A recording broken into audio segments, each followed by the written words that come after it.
أملاخ نعنا عقوب حايلنيو أملاخ نعنا هيوت تسفانيو أملاخ نعنا سلام حاقسنيو أملاخ نعنا عبي برختيو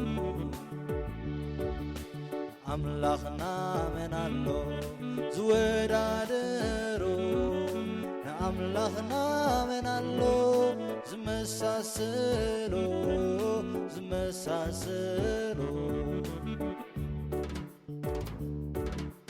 قالوا كلته زافو سيفيو قالوا بزا معر ودرائيو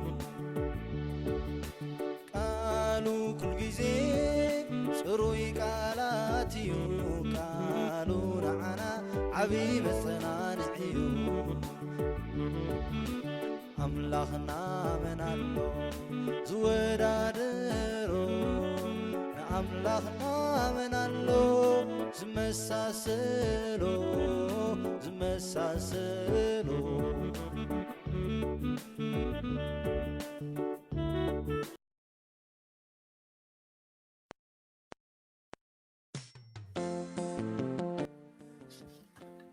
بسم أبن والدن منفس قدسن حدا أملاخ آمين أغزيابير أملاخنا سلز فتركانا ناب كريستنا سلز سواحخانا ببعينتو قهدن سورن ردي سلز حابكانا بزا ليتزيا حليخا كسابوان زيا سلز بصحخانا نمسقنا كالونا وقويتا بزا معال تزيا خزنكا خبزخيل كل حليخا بتعبي حياونت كان محرت كان نعخاب زحقوت صبو قبرت راي كم نركب قبرنا بنتي ناي فقر ودخا مدحاني نايس كريستوس تروفات ناي تاد ودخا دنقل ماريام صلتن ناي حلوتنا خلو ملاختي مالدنتن تقاز لبسي زلالو مقالكا زمهارنا صلوت نادقمنا نبخا نغربالنا أبونا بسماي تنبر سنكاي مسجن من قصخات تمسا فقاتك بسماي كم تخوني كم وين أم مدري يخون مقبعلتنا لو ما هبنا زبدلنا كاي يغرب لنا نحنا وين نزبدلنا يغرخ من نبل أفتنا يتتونا كاكفاد حننا كمي منقستن حايلن كبرن نزل علم ناتكا يامين سلام نعاخي وماريام تسقاز ملآكي زيابير مساخيو مكابانستي استبارك أخي نايكر صغفريسكا استبارخيو وقدست مريم أدام لاخ لمن لنا نعنا نهاتان نحجين بجزي موتنان آمين سبحات نابن نولدن نمنفس قدسن يخون تنتخم دنبري حجخا نوترو نزل عالم آمين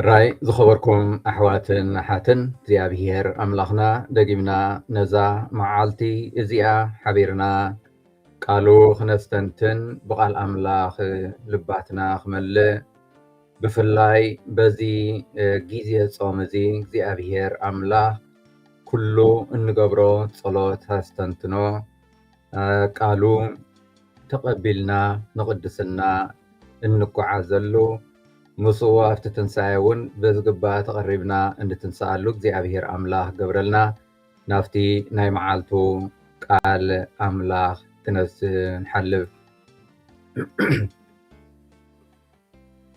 ናይ ሎሚ እነስተንትኖ በአር ካብ ኤርምያስ ኮይኑ ከምዚ ይብል እኳ ደኣ ድምፀይ ስምዑ ኣነ ኸኣ ኣምላኽኩም ክኸውን እየ ንስኻትኩም ድማ ህዝበይ ክትኮኑ ኢኹም ጽቡቕ ምእንቲ ክትረኽቡ እውን በታ ኣነ ዝኣዘዝኩኹም ዘበለ ኩሉ መንገድታት ተመላለሱ ኢለ እየ ዝእዝዘክዎም። ግናኸ ብምኽሪ ርእሶምን በቲ ክፉእ ህልኽ ልቦም ደኣኸዱ። ኣብ ክንዲ ንቕድሚት ምድፋእ ድማ ንድሕሪት ኣቢሎም ተመልሱ እምበር ንዓይ ኣይሰምዑንን ኣእዛኖም ድማ ናባይፅን ኣየበሉን። ካብታ ኣቦታትኩም ካብ ምድሪ ግብፂ ዝወፀላ መዓልቲ ክሳዕ ሎሚ ኩላቶም ኣገልገልተይ ነቢያት ለኣኩልኩም እወ ብዘይ ምቁራፅ ቀፂለ ለኣኩልኩም። ግናኸ ክሳትኩም ደኣ ትረርኩም እምበር ንዓይስ ኣይሰማዕኹምንን። ኣእዛብኩም ከዓ ናባይፅን ኣየበልኩምን። ካብቲ ናይ ኣቦታትኩም ዝገድድ ድማ ገበርኩም እናበለ ኤርምያስ ኣብ ምዕራፍ 7:23-28 ነዚ ሎሚ ሓሙስ ዝኾነና ቃል እግዚኣብሔር ኣምላኽና በዚ ቃል እዚ ንነፍሲ ወከፍና ክበፅሓና ይደሊ። እምበኣር ኣብዚ ናይ ሎሚ ቃል ኣምላኽ እግዚኣብሔር ኣምላኽ ብመንገዲ ኤርምያስ ነቢ ብገይሩ ንህዝቡ ሓደ ቀሊል ዝኾነ መልእኽቲ ከምዚ እናበለ የመሓላልፍ። ድምፀይ ስምዑ፣ ሽዑ ኣነ ኣምላክኩም ክኸውን እየ፣ ንስኻትኩም ድማ ህዝበይ ክትኮኑ ኢኹም። እዚ እዩ እቲ ናይ ሎሚ ማእኸል መልእኽቲ። ሎሚ ንሕና ተቐቢልና ክንነብሮ፣ ክነስተንትኖ፣ ክነስተማቕሮ ብኡ ከዓ ክንምራሕ እግዚኣብሔር ኣምላኽና ብቤተ ክርስቲያኑ ሎሚ ዝዕድመና ዘሎ ብምሉኡ እዚ ናይ ሎሚ መልእኽቲ እምበኣር ኣብ ሓደ ወይ ብሓንቲ ቃል እንተ ኣጠቓለልናዮ ከምዚ ምኾነ እግዚኣብሔር ንህዝቡ ደጋጊሙ ነቢያት ከም ዝለኣኸሎም ይነግሮም። በታ ኣነ ዝኣዘዝኩኹም ዘበለ ኩሉ መንገድታት ተመላለሱ እናበለ ከዓ ብቐጻሊ የዘኻኽሮም፣ ይመርሖም፣ የጠንቅቖም ከም ዝነበረ እንተኾነ ህዝቢ እግዚኣብሔር ክሰምዑ ኣይተረኽቡን። ቃል ኣምላኽ ኣዝዩ ዝሕዝን ነገር የዘንቱ። ግና ኸይብል ብምኽሪ ርእሶም ብኽፋእ ህልኽ ልቦም ደኣኸዱ ብትሪ ልቦም ይመላለሱ ነበሩ እናበለ ንቓል ኣምላኽ ብዘይ ምስምዖም ክኹንኖም ወይ እግዚኣብሔር ብሓቂ በቲ ንቓል ኣምላኽ ንኸይሰምዑ ዝገብሮም ልቦም ብምድፋኑ ይዛረብ። ሎሚ እውን ንነፍሲ ወከፍና እዚ ቃል እዚ ይሰምዓልና። ብኻሊእ ኣዘራርባ ካብ ድምፂ እግዚኣብሔር ንላዕሊ ናይ ገዛእ ርእሶም ሓሳብ ክኽተሉ ይመርፁ ነበሩ። ዝኸበርኩም ኣሕዋትን ኣሓትን እምበኣር ብቕንዕና እንተ ክንዛረብ ኮይንና ድማ ሎሚ እውን ንዓይን ንዓኻትኩምን ናይ ነፍሲ ወከፍና ቃልሲ እዚ እዩ። ሎሚ እግዚኣብሔር ኣምላኽና ብዝተፈላለየ መንገዲ ኣብ ዝተፈላለየ ግዜን ወቕትን ይዛረበና።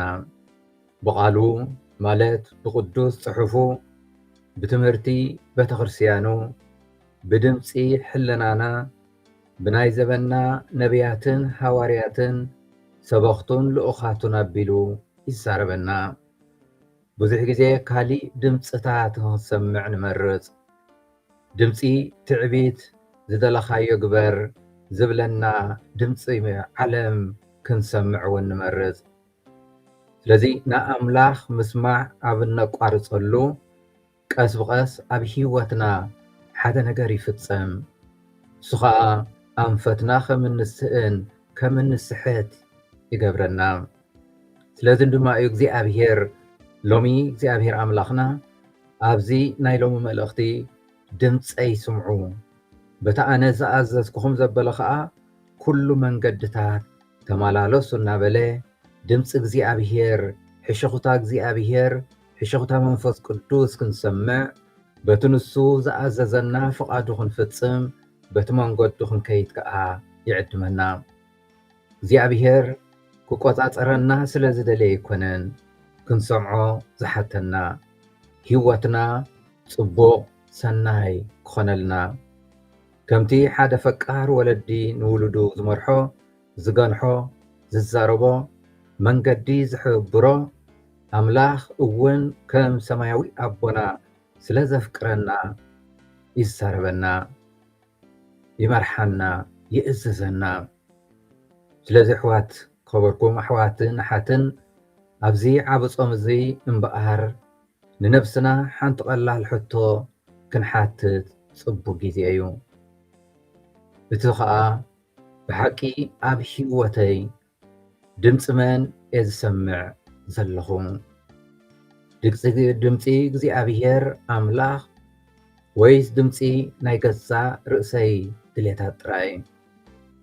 እግዚኣብሔር ኣምላኽና ምስማዕ እንደገና እንተተማሃርና ምጽላይ እንተተማሃርና ልባትና ንቓሉ ምኽፋት እንተጀመርና ሽዑ ኣብ ህይወትና ጽቡቕ ሰናይ ነገር ይፍጸም። ህይወትና እናነጸረ ይኸይድ። ኣብ ልባትና ሰላም ይሰፍን። ኣብታ ናብ ህይወት እትወስድ መንገዲ ድማ እንደገና ንመላለስ። ምኽንያቱ እቲ ምስጢር ሰናይ ህይወት ኣዝዩ ቀሊል እዩ። ንሱ ከዓ ንኣምላኽ ምስማዕ እዩ። ስለዚ እግዚኣብሔር ኣምላኽና ሎሚ እውን ንነፍሲ ወከፍና ብኤርምያስ ቤተክርስትያኑ ገይሩ ድምፀይ ስምዑ እናበለ ዝሰምዓልና በታ ኣነ ዝኣዘዝኩኹም ዘበለ ኩሉ መንገድታት ተመላለሱ እናበለ ሕግታቱ ብምኽባር በቲ ንሱ ዝሃበና መንገዲ በታ ቀጣን መንገዲ ክንጓዓዝ ይሓተና።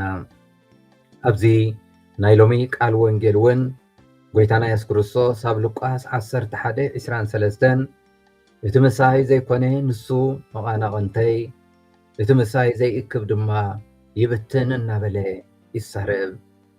ኣብዚ ናይ ሎሚ ቃል ወንጌል መድሓኒና ኢየሱስ ክርስቶስ እቲ ምሳይ ዘይኮነ ንሱ መቓናቕንተይ እዩ እቲ ምሳይ ዘይእክብ ድማ ይብትን እናበለ ቀጥታዊ ዝኾነ ብድሆ የቕርበልና።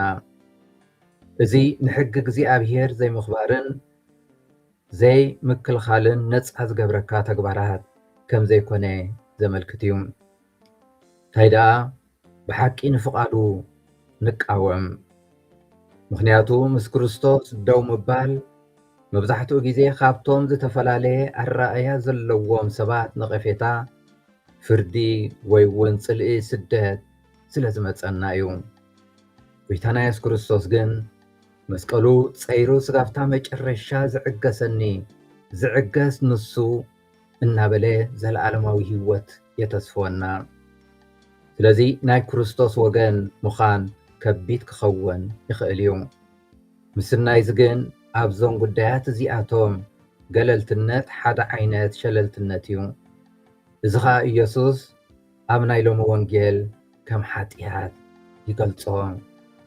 ስለዚ ካብዚ ሓጢያት እዚ ርሒቕና እምበኣር ኣብ ቅድሚ እግዚኣብሔር ወትሩ እሙናት ኮይንና ሎሚ እግዚኣብሔር ኣምላኽና ብቓሉ ቃሉ ክንሰምዕ ንዕኡ ክንሰምዕ ከምቲ የምናይ ትማሊ ዘስተንተናዮ እውን ኣብ ትእዛዛቱ እሙናት ኮይንና ክንጓዓዝ እሞ ኣብ ፍቕሩ መስቀሉ ሒዝና ንዕኡ ክንስዕብ እግዚኣብሔር ኣምላኽና ንነፍሲ ወከፍና ይሓተና ኣሎ እሞ ነዚ ብኣማልድነት እኖና ቅድስት ድንግል ማርያም ኩሎም ቅዱሳን ብፍላይ በዚ ጾም እዚ ነዚ ልምምድ ክንገብር ናብ እግዚኣብሔር ኣምላኽና ክንቀርብ እግዚኣብሔር መንፈስ ቅዱስ ውልኢኹ ንነፍሲ ወከፍና ይሓግዘና።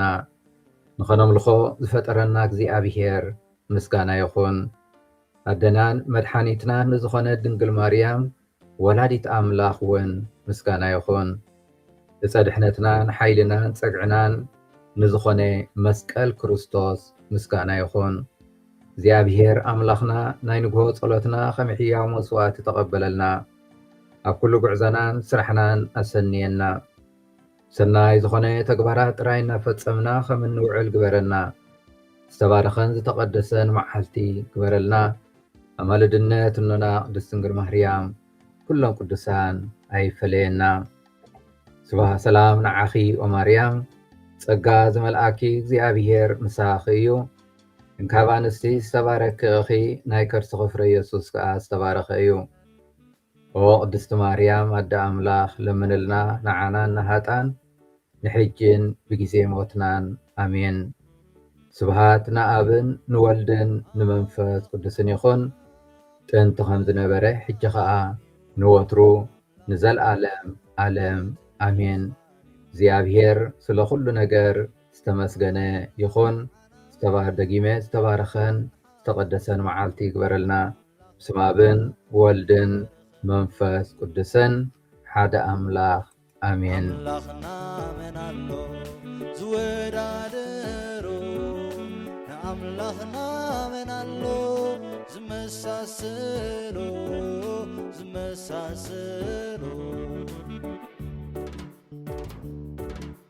ቃሉ ክልተ ዝኣፉ ሰይፍ እዩ ቃሉ ብዛ መዓር ወደራ እዩ ቃሉ ኩል ጊዜ ጽሩይ ቃላት እዩ ቃሉ ንዓና ዓብይ መጸናንዕ እዩ ኣምላኽና መናሎ ዝወዳደሮ ንኣምላኽና መናሎ ዝመሳሰሎ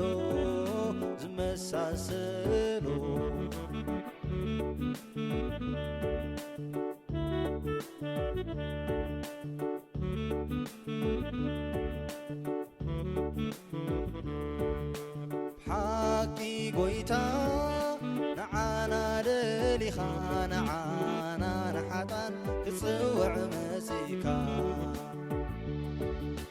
ክንደይ የፍቅር እቲ ልብኻ ከምዚ ዝበለ ዓብይ ኣምላኽ ኢኻ ኣምላኽና መናሎ ዝወዳደሮ ንኣምላኽና መናሎ ዝመሳሰሎ ብምሕረትካ ወትሩ ተኸልለና ብጸጋኻ ወትሩ ተዕብየና ከመይ ኢሉዩ እዚ ኮይኑልና ተቐበሊኻ ናይ ደቅኻ ምስጋና ኣምላኽና መናሎ ዝወዳደሮ ንኣምላኽና መናሎ ዝመሳሰሎ ኣምላኽና መናሎ ዝወዳደሮ ንኣምላኽና መናሎ ዝመሳሰሎ